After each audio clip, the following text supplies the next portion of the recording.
Hello everyone, my name is Babak and I will talk about combining heavy oil or oil sands recovery methods. As you know, if you have a high viscosity heavy oil, you have to reduce the viscosity so you can pump it easily from a reservoir so that you can do further processing on it. You can, after you're able to pump the heavy oil from the reservoir, then you can do upgrading on it. For example, hydrocracking, solvent deasphalting, hydrotreating, delayed coking, and also other units, gasifier, and maybe you can produce the diluents that are needed. All of these upgradings are needed to come up with the blend that you can transport.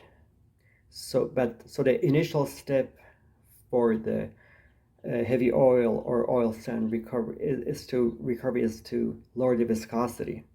So there are many methods. There are thermal and non-thermal methods that can be used, and you can combine these methods to lower the cost of heating or to speed up the recovery process so that you can pump them faster.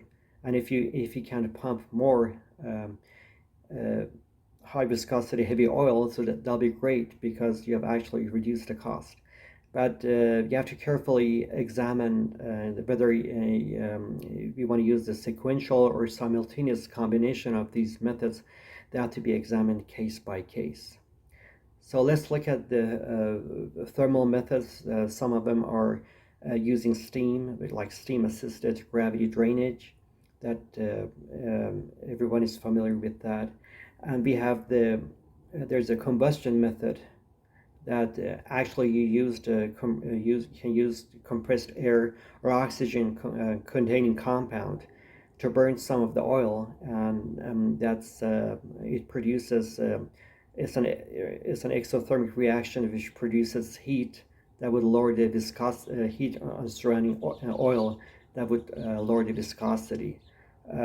Obviously, the one that uses steam, you need to supply the energy for the steam, but the one for the combustion method, basically because it's exothermic, so the heat is provided by the combustion itself. Now let's look at the non-thermal methods. Some of them are, I'll specify here. The VAPEX or vapor assisted petroleum extraction, where you use low pressure light paraffinic hydrocarbon vaporized solvent like ethane and propane to reduce the viscosity. And this is the way it operates is that this vapor is diffused into heavy oils. So you have the law of concentration with the law of diffusion. So the heavy oil once goes from a place of high concentration to low concentration. So that's the process of diffusion. So the heavy oil actually goes into the vapor, and you have a condensed vapor, and that contains the initial light hydrocarbon vaporized solvent and the oil. And this condensed vapor, because of gravity, it flows to the lower well, which then it can be pumped to the surface. And there are other non-thermal methods that can be used in the reservoir. For example, pressure pulse vibration that is generating waves can be used to improve the flow rate because of the turbulence it creates, the flow rate of oil. Then we have all sorts of flooding that can be used in non-thermal methods. For example, we have caustic flooding. We have a surfactant flooding to reduce the oil and water interfacial tension.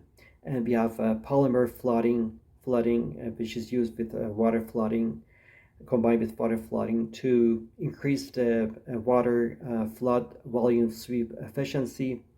Then we have other methods like micro emulsion flooding, where you use a lower concentration of surfactants, and then we have reservoir microorganisms.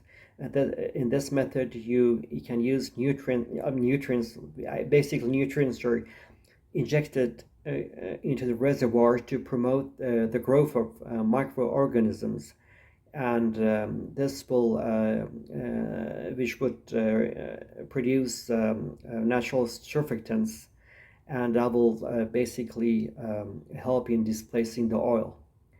And another method is like ultra dispersed nano catalyst, and they're like a normal catalyst, but they really have a higher surface area to volume ratio and they also have this active sites, and which will lead to better sorption property, both absorption and adsorption properties, and they enhance hydrogenation reactions, and they break up heavy oil, which all of these lead to lower viscosity.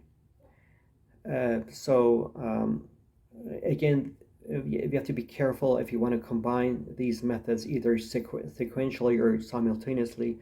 For example, it might be possible to use the pressure pulse or the wave generation method with the flooding methods, and most likely the ultra dispersed nano catalyst, they can work with all sorts of other uh, heavy oil recovery methods.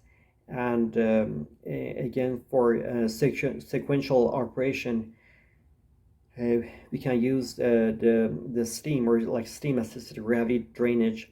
Like we can have like one stage or a few stages of steam assisted gravity drainage, followed by the Vapex process.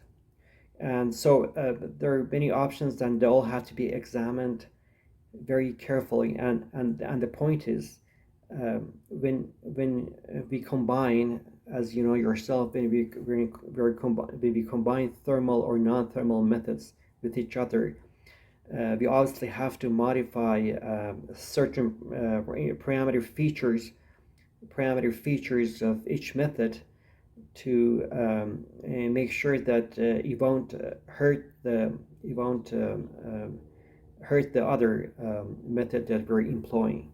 So a lot of simulations, a lot of design work is involved, and again, it all depends on what's available in that what we have in the diverse energy center that I've previously talked about. What things are available that we can use, and again,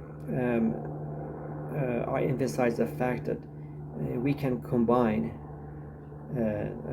thermal and non-thermal uh, high viscosity heavy oil or oil sand recovery methods in order to reduce the cost of heating, or to speed up the recovery process. Because as I mentioned before, if we can speed up the process, that means that we're lowering the viscosity faster, and we can up to a point that we can actually pump this heavy oil in order to be able to use to be able to transport this heavy oil to the other sections of our processing center, like where we're actually going to do upgrading, because we might there are methods that you can actually pump this heavy oil and add diluent to it, but it's much better to go through some upgrading treatment, like as I mentioned before, hydrocracking, solvent deasphalting, hydrotreating, and delayed coking, and then you can have a gasifier in order to supply the energy for the steam and other operation, and you can also produce your diluent yourself out of this upgrading process, and all of this are needed to make the a blend that we can use for easy transport through pipelines. And again, the difficult part is always uh, uh, lowering the viscosity of that heavy oil or oil sand beforehand, just to be able to pump that heavy oil, and do further processing on it. And as you know yourself, unfortunately, when we talked about high viscosity heavy oil, it's not possible to use the conventional method for heavy oil extraction. Like, for example, there are processes for normal heavy oil. You can actually use extracted oil, and when you get the oil, you can use separator to get the gas portion, and then use compressors and to inject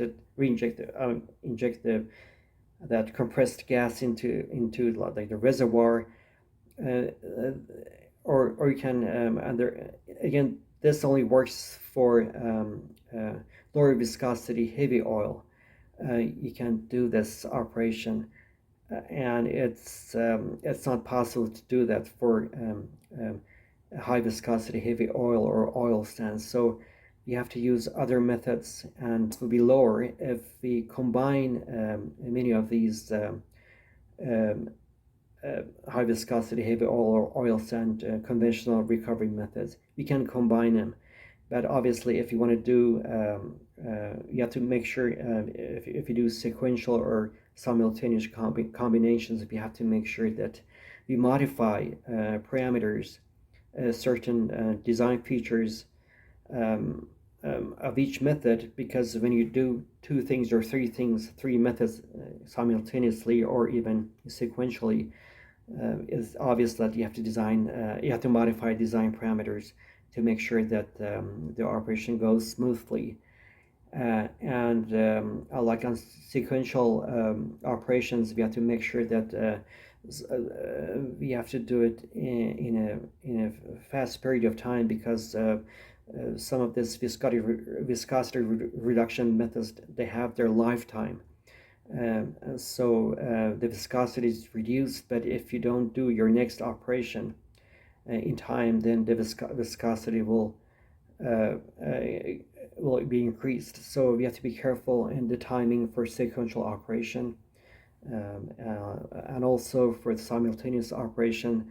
Um, if you're combining many features, many options together, we have to consider the effects that each of this have. Obviously, uh, some portions will be less efficient, but when you consider the overall picture, the combination of certain methods, um, we'll notice that we have either reduced the cost of heating, or we have speeded up the process of recovery. And thank you for listening to my presentation, and I hope you enjoyed it.